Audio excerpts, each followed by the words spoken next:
എറണാകുളം ജില്ലയോട് ചേർന്ന് കിടക്കുന്ന തൊടുപുഴ നഗരം ഇടുക്കി ജില്ലയിലെ രാസലഹരിയുടെ ഹബ്ബായി മാറിയെന്ന് ലഹരി ഉപയോഗത്തിൽ നിന്ന് പിന്തിരിഞ്ഞ യുവാവിന്റെ വെളിപ്പെടുത്തൽ. നഗരത്തിലെ പല ഉന്നതരും രാഷ്ട്രീയക്കാരും പോലീസും വരെ MDMA ഉപയോഗിക്കുന്നു. ലഹരി കച്ചവടക്കാർ കോളേജ് പെൺകുട്ടികളെ അടക്കം ദുരുപയോഗം ചെയ്യുന്നതായും യുവാവിന്റെ വെളിപ്പെടുത്തൽ. 3 കൊല്ലം തുടർച്ചയായി രാസലഹരി ഉപയോഗിച്ചു.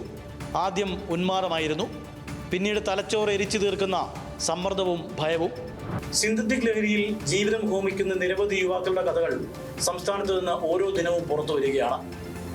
എന്നാൽ ഞങ്ങൾ കണ്ടുമുട്ടിയത് അവിടെ നിന്ന് തിരികെ ജീവിതത്തിലേക്ക് മടങ്ങുന്ന ഒരു യുവാവിനെയാണ്. ചില ഞെട്ടിക്കുന്ന വെളിപ്പെടുത്തലുകൾ അയാൾ നടത്തുകയാണ്. നമുക്ക് അദ്ദേഹവുമായി തന്നെ സംസാരിക്കാം.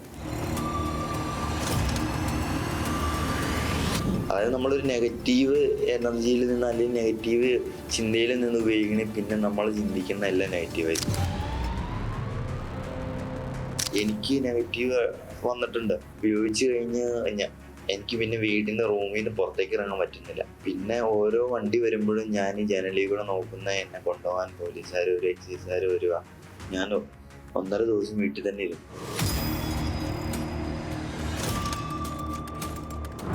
എൻ്റെ പല്ല് പോയിട്ടുണ്ട്. പല്ല് പോകും, പിന്നെ നമ്മുടെ മുടി ശരിക്കും കൊഴിയും, നരയ്ക്കും.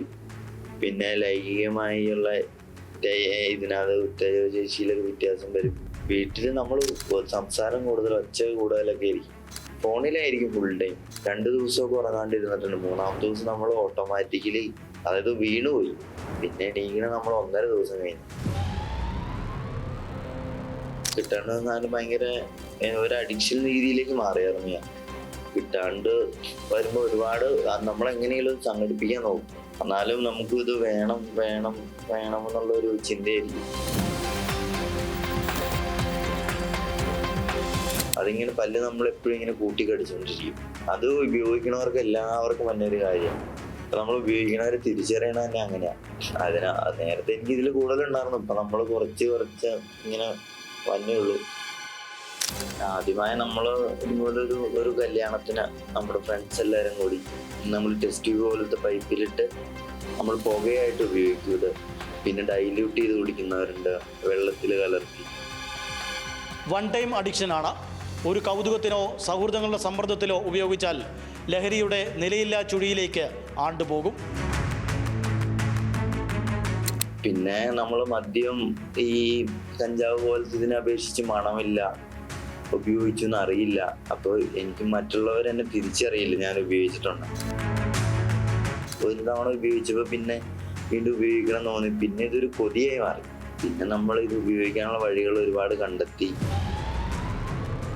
ഞാൻ ബ്ലൂ ക്രിസ്റ്റൽ ഉപയോഗിച്ചിട്ടുണ്ട്, ബ്രൗൺ ക്രിസ്റ്റൽ ഉപയോഗിച്ചിട്ടുണ്ട്. ബോധം നിലവിട്ട് ചിതറി, ശരീരം ശോഷിച്ചു, പല്ലുകൾ പൊടിഞ്ഞു പോകാൻ തുടങ്ങി, കണ്ണാടിയിൽ തന്നെ കണ്ട് നടുങ്ങി. ഇവര് നമ്മൾ ഒന്നില്ലെങ്കിൽ അക്കൗണ്ടിൽ ഇവർക്ക് പൈസ ഇട്ട് കൊടുക്കണം. അപ്പോൾ ഇവരെവിടെയെങ്കിലും വെച്ചിട്ട് അടയാളം പറയും. അറിയാവുന്ന ആളാണെങ്കിൽ നമുക്ക് ഡയറക്റ്റ് തരും. ഇപ്പം എത്ര ടേസ്റ്റിയുള്ള ഫുഡായാലും നമുക്ക് ഇത് ഉപയോഗിച്ചിട്ട് നിന്നാൽ നമുക്ക് അതിന് ടേസ്റ്റ് അറിയാൻ പറ്റില്ല. പിന്നെ നല്ല ക്ഷീണിതനാവും. ഞാൻ ഒരുപാട് ക്ഷീണിതനായിരുന്നു. അതായത് ഞാനൊരു ദിവസം കണ്ണാടിയിൽ നോക്കിയപ്പോൾ എനിക്ക് എന്നെ തന്നെ എന്തോ പോലെ തോന്നി. രാസലഹരിയുടെ വ്യാപാര ശൃംഖല അധോലോകത്ത് സജീവമാണ്. വാട്സപ്പ്, ഇൻസ്റ്റഗ്രാം കോളുകളിലൂടെ മാത്രമാണ് ആശയവിനിമയം.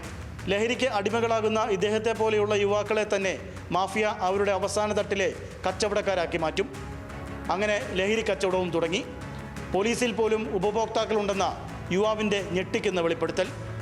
ഇത് ഞാൻ ലാസ്റ്റ് ആയപ്പോഴത്തേക്കും ഇതിൻ്റെ ഉപയോക്താക്കളെ ഞാൻ കണ്ടുപിടിച്ചു. അപ്പോൾ ഞാൻ അവർക്ക് എങ്ങനെയെങ്കിലും ഇത് എത്തിച്ചു കൊടുക്കുക. അപ്പോൾ എനിക്ക് ഇതിനകത്തുനിന്നുള്ളത് എനിക്ക് ഉപയോഗിക്കാൻ കിട്ടും.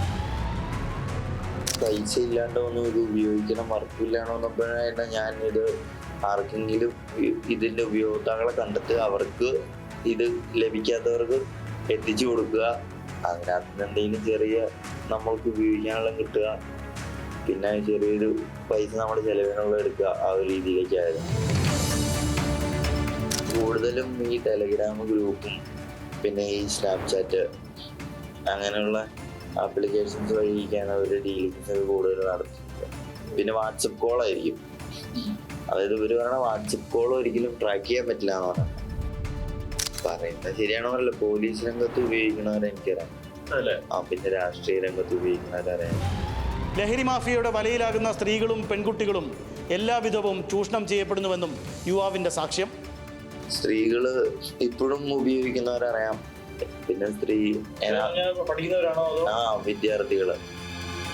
ഒരാളുടെ കൂടെ ഒരു യാത്ര ഇതുപോലെ പോയപ്പോഴത്തേക്കും നമ്മൾ പറഞ്ഞു എനിക്കൊരു സ്ത്രീയുടെ കൂടെ ഇത് ഉപയോഗിക്കണം എന്ന് ചെറിയൊരു ആഗ്രഹം ഉണ്ടെന്ന് പറഞ്ഞു. നമുക്ക് 2-3 ഫോട്ടോസ് ഉണ്ട്. ഇതിൽ ആരെ വേണം നിങ്ങൾക്ക് ഇത് ഉപയോഗിക്കാൻ കൂടെ എന്നുള്ള രീതിയിൽ. ഇതിൽ ആരെ വേണമെങ്കിലും നിങ്ങൾക്ക് സെലക്ട് ചെയ്യാം. അവർ നിങ്ങളുടെ കൂടെ വന്നിട്ട് ഉപയോഗിക്കുക എന്നുള്ള രീതി. നമ്മുടെ ചെറുപ്പക്കാരുടെ കയ്യെത്തും ദൂരത്ത് വരെ രാസലഹരിയുടെ നീരാളി കൈകളുണ്ട്. ഒട്ടും ആയാസപ്പെടാതെ ഈ ലഹരിക്കൂട്ടങ്ങൾ അവരിലേക്ക് എത്താൻ വിപുലമായ സംവിധാനവും. ഈ റിപ്പോർട്ടിൽ കണ്ട ചെറുപ്പക്കാരൻ ഇപ്പോൾ മോചിതനാണ്. ഒരിക്കൽ അകപ്പെട്ടാൽ രക്ഷപ്പെട്ടു വരുന്നത് ഇതുപോലെ അപൂർവം പേർ മാത്രമാണ്. ഈ ചെറുപ്പക്കാരൻ്റെ അനുഭവ സാക്ഷ്യം ഞങ്ങൾ കേരള സമൂഹത്തിനും അധികൃതർക്കും മുൻപിലേക്ക് സമർപ്പിക്കുന്നു. Alvin Thomas, news Malayalam, Idukki.